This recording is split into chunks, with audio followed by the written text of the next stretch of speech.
بسم اللہ الرحمن الرحیم۔ السلام علیکم معزز طلباء کرام، آپ سب کیسے ہیں؟ آج ہم نور الانوار کے سبق نمبر 406 کو پڑھیں گے۔ آج کے ہمارے سبق کا عنوان ہے احناف و شوافی کے اختلاف کی دوسری جہت۔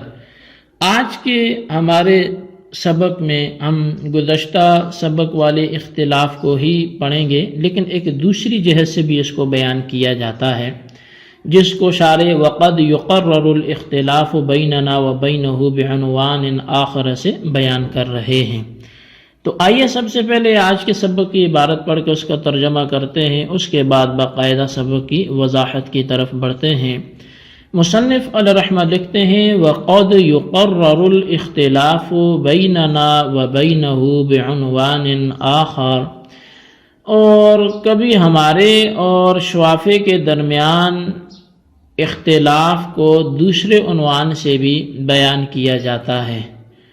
وَهُوَ أَنَّ الشَّافِعِيَّ رحمہ اللہ تعالی يقول إِنَّ الْكَلَامَ هُوَ الْجَزَاءُ وَالشَّرْطُ قَيْدٌ لَهُ۔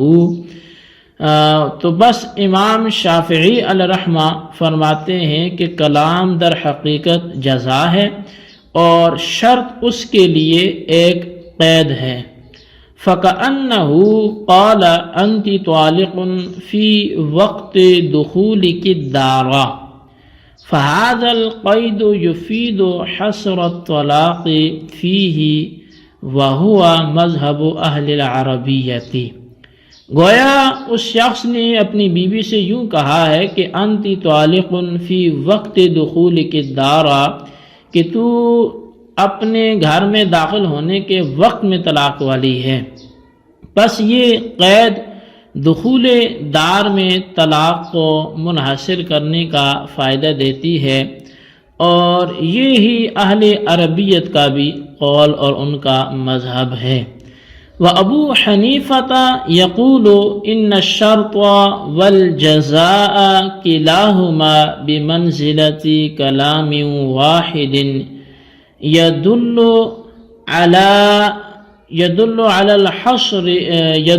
عَلَى وُقُوعِ الطَّلَاقِ حِينَ الشَّرْطِ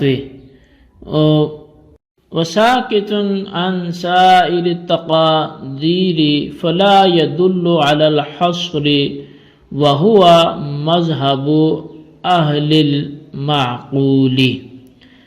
اور امام اعظم امام ابو حنیفہ رحمۃ اللہ تعالی علیہ کہتے ہیں کہ شرط و جزا دونوں ایسے ایک کلام کے مرتبہ میں ہیں جو شرط کے وقت وقوع طلاق پر دلالت کرتا ہے، اور وہ تمام تقادیر سے ساقط ہوتا ہے، لہذا وہ حصر پر دلالت نہیں کرے گا۔ یہی اہل معقول کا مذہب ہے۔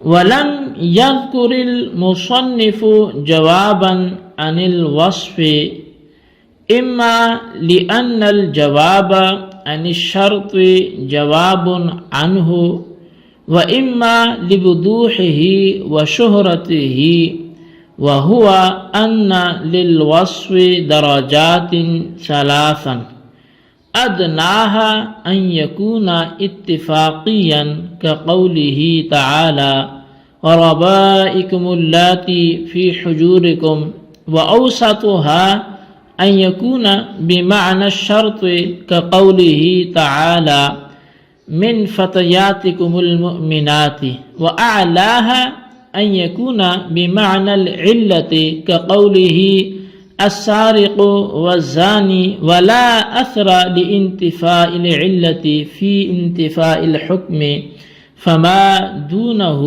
أولى۔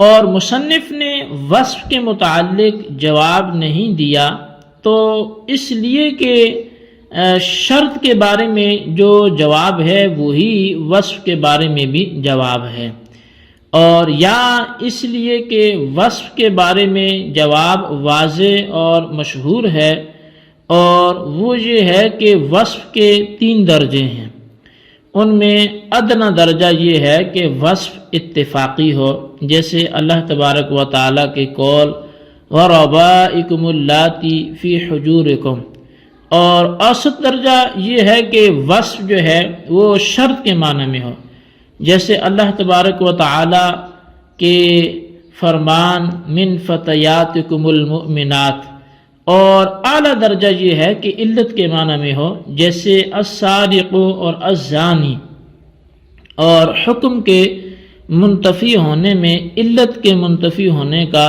کوئی اثر نہیں ہوتا، لہٰذا جو ادنا درجے کا وصف ہے وہ حکم کے منتفی ہونے میں بدرجہ اولا مؤثر نہیں ہوگا۔ جی طلبہ کرام، یہ تھی ہمارے آج کے سبق کی عبارت، ترجمہ اور اس کی سبھی تک وضاحت باقی ہے۔ آئیے اب اس کی وضاحت و تشریح کی طرف بڑھتے ہیں۔ شارح رحمۃ اللہ تعالی علیہ ملا جیون علیہ رحمہ فرماتے ہیں کہ احناف و شوافے کے درمیان مذکورہ بالا جو اختلاف ہے اس کو دوسری حیثیت سے بھی بیان کیا جاتا ہے، اور وہ یہ ہے کہ امام شافعی علیہ رحمہ کے نزدیک جملہ شرطیہ میں کلام صرف جزا ہے، یعنی حکم جزا کے اندر ہوتا ہے، اور رہی شرط تو وہ اس کے لیے ظرف یا حال کے مرتبے میں قید ہوتی ہے، لہٰذا ان دخلت دارا فانتی طالق کے معنی پھر یہ ہوں گے کہ انتی طالق فی وقت دخول کے دارا، یعنی تیرے گھر میں داخل ہوتے وقت تجھ کو طلاق ہے۔ پس یہ قید اس بات کا فائدہ دے گی کہ طلاق اسی وقت میں منحصر ہو، اور اس قید یعنی شرط کے منتفی ہونے سے حکم جو ہے وہ منتفی ہو جائے۔ یہی مذہب اہل عربیت کا ہے۔ اب یہاں نور الانوار کے محشی نے کہا کہ اس قول کو اہل عربیت کی طرف منسوب کرنا یہ اہل عربیت پر افتراء ہے، کیونکہ اہل عربیہ کے نزدیک حکم شرط اور جزا کے درمیان ہوتا ہے، اور دونوں کا مجموعہ کلام ہوتا ہے، ان میں سے کوئی ایک کلام نہیں ہوتا۔ وہ اس کے ہرگز قائل نہیں ہیں کہ کلام کی طرف منسوب کلام صرف جزا ہو اور شرط اس کے لیے قید ہو۔ یہ در حقیقت صاحب مفتاح کا مذہب ہے، جس کو اہل عربیت کی طرف منسوب کر دیا گیا۔ اچھا، حضرت امام اعظم امام ابو حنیفہ رحمۃ اللہ تعالی علیہ آپ فرماتے ہیں کہ شرط اور جزا دونوں کا مجموعہ ایک کلام ہے جو شرط کے وقت وقوع طلاق پر دلالت کرتا ہے اور تمام تقادیر سے خاموش ہوتا ہے۔ بس یہ کلام طلاق کو کسی ایک وقت میں منحصر کرنے پر دلالت نہیں کرے گا۔ یہی مذہب اہل معقول یعنی کہ مناطقہ کا ہے۔ شارح علیہ رحمہ فرماتے ہیں کہ احناف و شوافے کے درمیان شرط اور وصف دونوں میں اختلاف تھا، لیکن مصنف نے شرط سے متعلق جواب تو دے دیا مگر وصف سے متعلق جواب نہیں دیا۔ تو ایسا کیوں کیا؟ تو فرمایا کہ اس کی دو وجہ ہو سکتی ہیں۔ ایک تو یہ ہے کہ امام شافعی نے وصف کو شرط کے ساتھ لاحق کیا ہے، لہٰذا جو جواب شرط سے متعلق ہے وہی جواب وصف سے بھی متعلق ہوگا۔ اور دوسری وجہ یہ ہے کہ وصف سے متعلق جو جواب ہے وہ واضح اور مشہور ہے، لہٰذا شہرت کی وجہ سے اس کو ترک کر دیا گیا ہے۔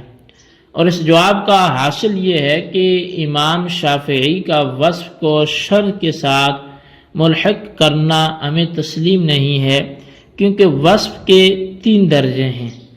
ایک ہوتا ہے ادنا درجہ، دوسرا ہوتا ہے وصف کا اوسط درجہ، اور تیسرا جو وصف کا درجہ ہے وہ اعلیٰ درجہ ہے۔ اب یہ جو جواب دوسری وجہ کے اعتبار سے ہے تو وہ اس اعتبار سے ہے کہ اس کی شہرت تھی تو اس وجہ سے اس کو چھوڑ دیا گیا. تو اس جواب میں چونکہ امام شافعی علیہ رحمہ کا وصف کو شرط کے ساتھ ملحق کرنا یہ ہمیں تسلیم نہیں ہے. تو اب وہ ہمیں تسلیم کیوں نہیں ہے؟ اس کی وجہ یہ ہے کہ وصف کے 3 درجے ہیں، ادنا، اوسط اور اعلیٰ. لیکن اب اس بنیاد پر وہ ہمیں امام شافعی کی یہ بات کیوں تسلیم نہیں ہے، تو یہ ہم اس کی وضاحت کو مزید آئندہ سبق میں لے کے جائیں گے اور وہاں اس کی وضاحت کریں گے. تو ابھی تک جتنا ہو گیا آپ اس کو اچھی طرح سمجھیں، اس کو خلاصے کو اپنے رجسٹر پر لکھیں اور بالخصوص ان سوالات کے جوابات دیں. سوال نمبر 1 یہ ہے کہ وقد یقرر الاختلاف بیننا و بینہ سے کون سی جہت کو بیان کیا جا رہا ہے، وضاحت کریں. اور سوال نمبر 2 یہ ہے کہ یہی اہل معقول کا مذہب ہے. اہل معقول سے کیا مراد ہے اور وہ کون سا مذہب ہے، اس کو تحریر کریں. اللہ تبارک و تعالیٰ سے دعا ہے جو کچھ ہم نے پڑھا سنا اسے یاد رکھنے کی توفیق نصیب فرمائے. آمین بجاہ النبی الامین صلی اللہ علیہ وسلم.